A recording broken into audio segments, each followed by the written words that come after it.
সুতরাং মৃত্যু আল্লাহর পক্ষ থেকে আসবে।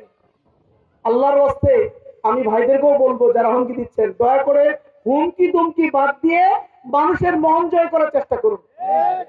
কে আমাদের প্রোগ্রামে আসছে এটা বাধা না দিয়ে আপনি তাকে বুঝান আপনাদের জন্য এই কাজ করব।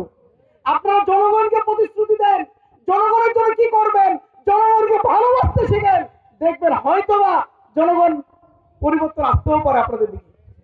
আর এই জনগণের কাজ না বলে শুধু আমাদের দিকে আসতেছে ধেয়ে আসতেছে ওইটা বাধা দিবেন, এই বাধা দিতে যাবেন, যেখানে বাধা দিবেন সেখানে দ্বিগুণ পরিমাণ শক্তি নিয়ে আমরা সামনের দিকে অগ্রসর হব। আসুন ভাইরা আমার, আমরা আল্লাহ ব্যতীত কাউকে ভয় করবো না ইনশাআল্লাহ। ভয়ের জায়গা একটাই, আল্লাহ সুবহানাহু ওয়া তাআলা। মাথা নত করার জায়গা একটাই, আল্লাহ সুবহানাহু ওয়া তাআলা। আমরা আল্লাহ ব্যতীত পৃথিবীর কোন শক্তিকে ভয় পাই না। এখানে একজন ভাই নাকি মাঝে মাঝে নাকি হুমকি ধুমকি দেন, ওনার সম্পর্কে আমাদের জানা আছে, ওনার সম্পর্কে জানা আছে। আমি এটা আর বলবো না, কারণ আমি মানুষের সমালোচনা করতে আমি পছন্দ করি না। ওনার সম্পর্কে এলাকার মানুষ খুব ভালো করে জানেন উনি কোন ধরনের মানুষ। আমরা তার জন্য দোয়া করি, আল্লাহ রাব্বুল তাকে ভালো রাখুন, সুস্থ রাখুন।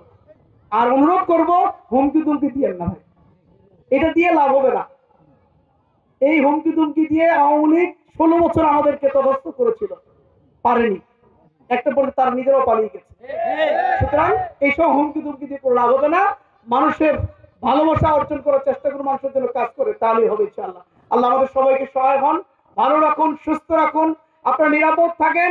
আগামী দিনে দাঁড়িপাল্লার প্রতীককে বিজয়ী করার জন্য আপনার ঘরে ঘরে ছুটে যাবেন, পাড়ায় মহল্লায় ছুটে যাবেন, প্রত্যেকটা মানুষের কাছে ন্যায় ইনসাফের জন্য কথা বলবেন ইনশাআল্লাহ। আল্লাহ হাফেজ।